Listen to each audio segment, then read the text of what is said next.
I was gonna make a timely It reference, but we all floated it down here and it didn't work. Hi, I'm Ariel Italic. I'm DJ Axton reporting that joke stunk. And you're watching Nobody's Watching Wrestling!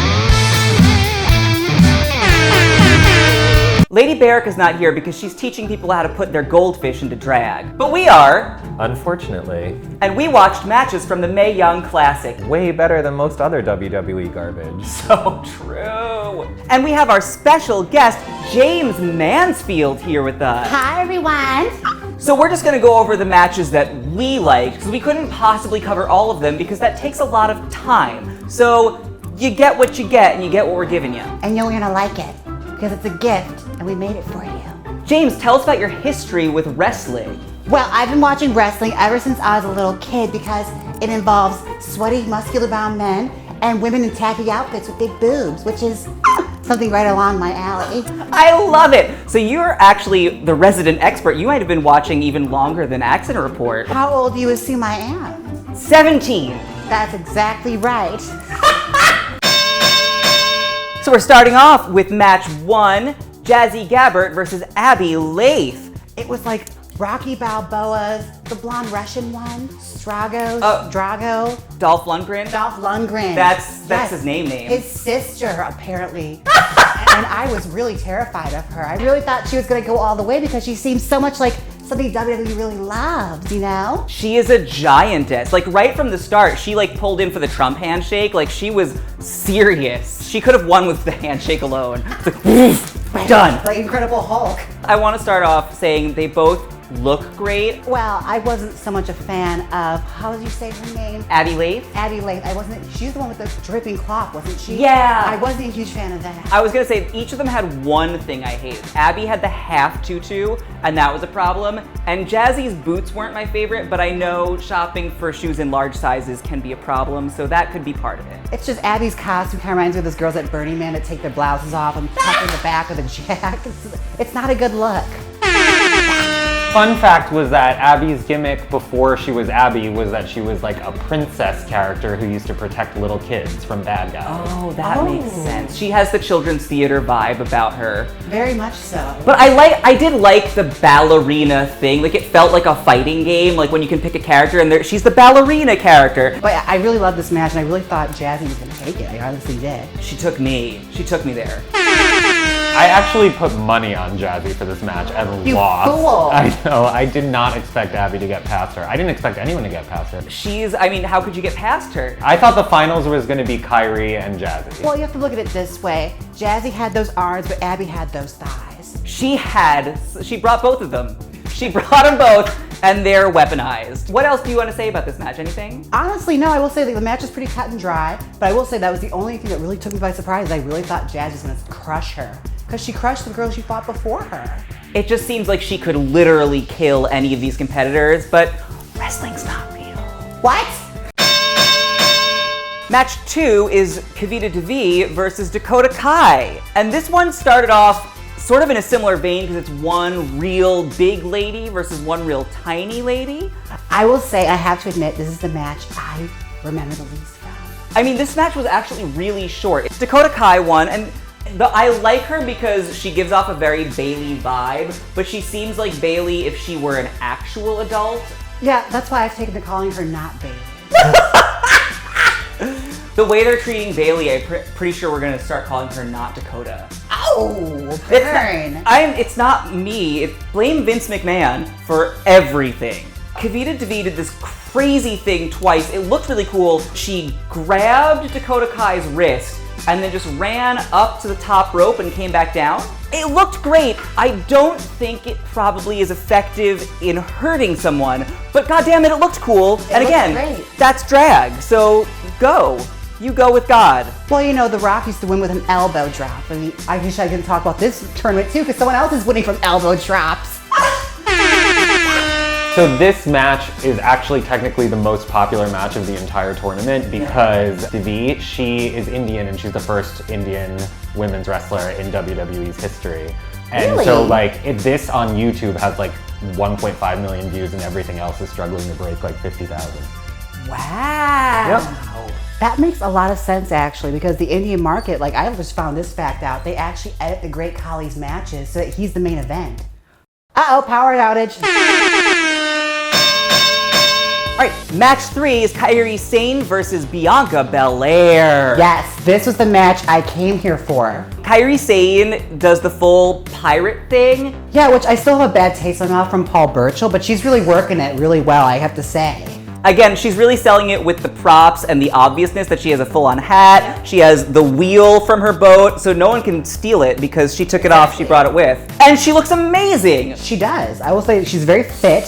She's got great hair. And speaking of hair, Bianca Belair is her hair might be like taller than me, just the whole ponytail situation. What immediately got me was her tagline is, her hair is a weapon. And it is! Seriously is! It's like full-on Willow Smith giving you the lashing of the century. I feel like she's going for that like Sasha Banks I'm a boss vibe, but she's real new and I feel like she doesn't have the confidence to fully embody that yet. More of a strong Alicia Fox, not quite a Sasha Banks strut yet. She's almost it. I'm always here for wrestling banji girls though. Like there's always one girl that you know is like talking on the corner on the street about yo man, and I'm always like, yes, I want her on my team. That's who I need. I mean, all of them. I could take any of them on my team because none of them would want to be on my team, I think is the issue. I can't defend myself. I'm just dead weight. No, I have to say, like looking at her outfit especially, Bianca Belair. she had the full-on stoned, everything stoned, darling. If you think about it, that has to be hard when she crashes into somebody. You're getting a full jelly stone right to the face. I don't want to leave Kairi Sane out of this. She got talked up so much pre-match. I hear that she's one of the best wrestlers in the world and yada yada. I think that Kairi came in with so much reputation that they almost just sort of let her rest on her laurels, and they're like, well, people know she's good, just let her sit there and get her ass kicked. You can tell she's a face and she's good at being, usually it's harder to be a face, I feel like. Yeah, Bianca was really giving it to her and really selling it. She brings the like bad girl energy, and I think that Kairi Sane balanced it so well. They played very well off each other. Real good, like good girl energy. It's hard to seem like a good girl while still kicking someone's ass, and she did it. Do you remember that part where Bianca blew her a kiss and then Kairi stamped on it like a little angry child? That was the best. So good. That was early on too. That's a good way to start things off, is to let people know, A, that it's a little comical, but B, that you will fuck with someone. But yeah, anyways, that beautiful elbow finish by Kairi Sane. Wonderful. I literally, cards. Like, Match 4, Piper Niven versus Toni Storm. I have to say, Piper Niven has a very special place in my heart. Not only does she do the same move as me, she also looks a lot like me. Oh my goodness, you guys could be sisters. Toni Storm, I love because she has the energy of a girl whose friends don't know how to tell her that she's a drinking problem. Yeah. Like there's 3 people backstage being like, do we talk to her individually or do we sit her down as a group? Because she comes out just like, Clearly she doesn't have any friends because no one talked her out of that fascinator. I fucking hate that hat. It ruins the whole character. It ruins the whole character. I can't believe that she's tough in a stupid tiny top hat. Get out of here. No, it's literally like, you know, when you work at a beauty salon, you have to phone it in on Halloween, so you have like the little fascinator witch hat on. It was very distracting. That's the word I have to go, is distracting, because she's not a bad wrestler. She's a phenomenal wrestler.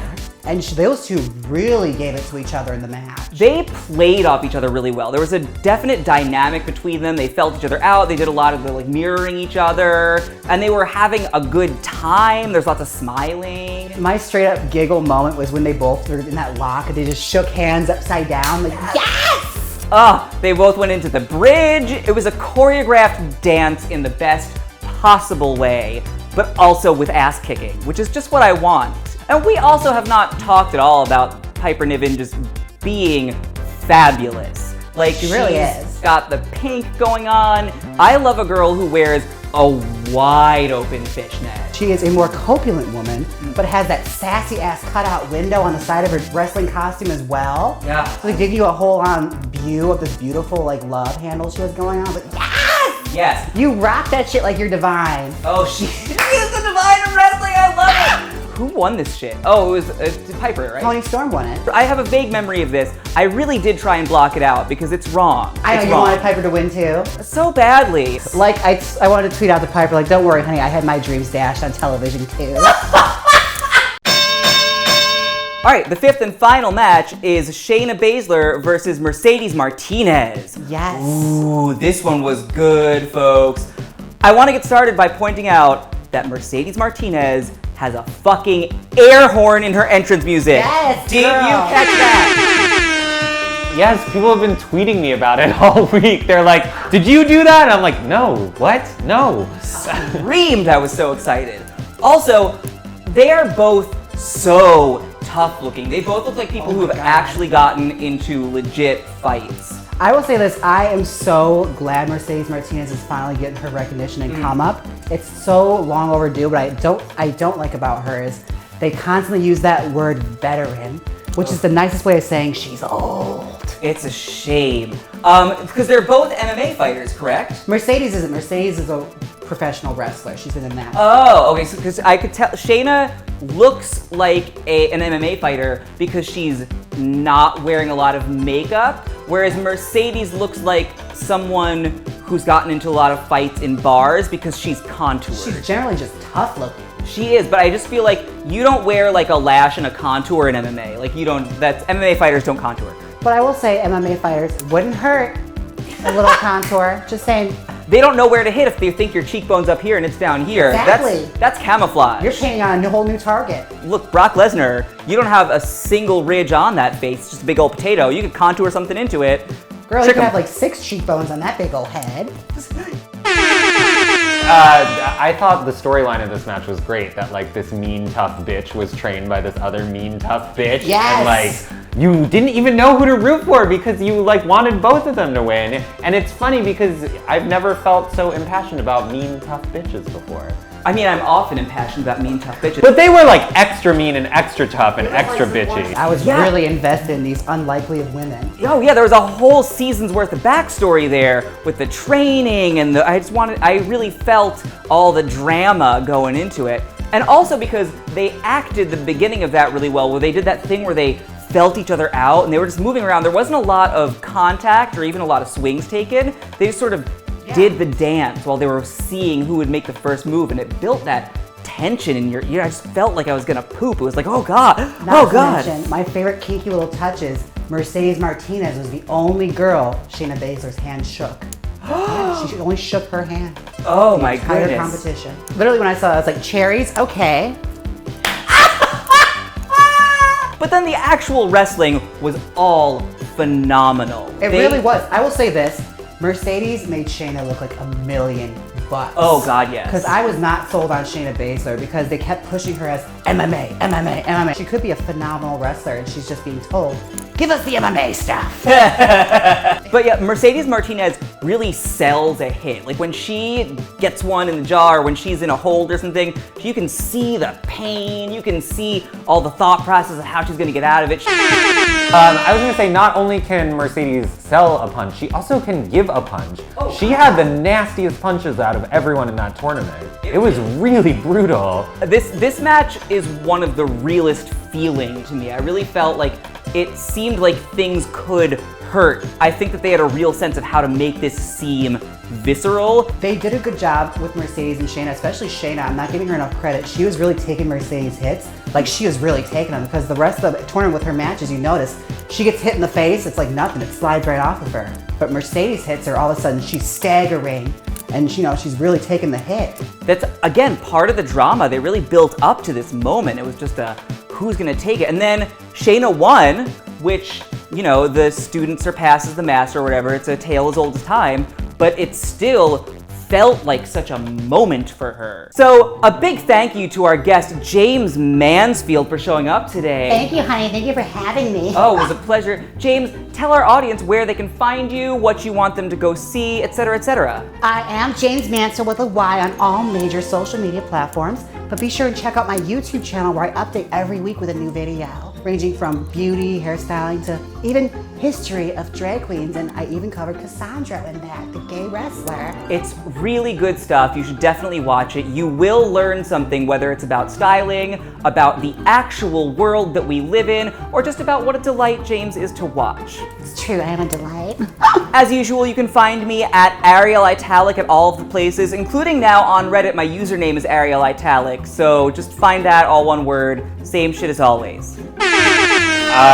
You can find me on Facebook or Mixcloud, and you should also buy my new EP on iTunes, featuring Miss Eves and Aja from Drag Race Season 9. Ooh, Fancy. smell her. So if you want to smell like us, you can go to the link below, buy our fragrance by Black Phoenix Alchemy Lab called Nobody's Watching Wrestling. It smells like strawberry lip gloss and black leather, and it's delightful. Oh, so it smells like Nia Jax. Also, we wanted to give a shout out to heelsandfaces.com, who makes actually fashionable wrestling clothing, which is basically unheard of in this world. And as always, making the show costs money, so we hate to ask you for it, but we would love if you would donate to us. So we've got a Patreon link below. If you donate money, we will give you stuff in return. In addition to this show, you get bonus podcasts, or a live chat with us, or even the Request a Read video where you can send us a picture or a video or an ice cream flavor or whatever you want, and we will talk about it because we are whores. Give them money, they're poor. I learned during the tournament what an elbow drop is. Really? I mean, I figured that was, it's like, I would have called it, I was gonna say, I would have called it an elbow drop had I seen it, but usually when we make up move names, we're wrong. I mean, you're imagining it more of a drag kind of elbow drop, where like they finish Why does no one do that? Why is no one a death elbow drop. Look at you inventing, if you were a wrestler. There you go, Naomi. New move for you, just right there. You can have that one, take it to the bank. There we go. Oh, the bank, that's Sasha's thing. Oh, yes.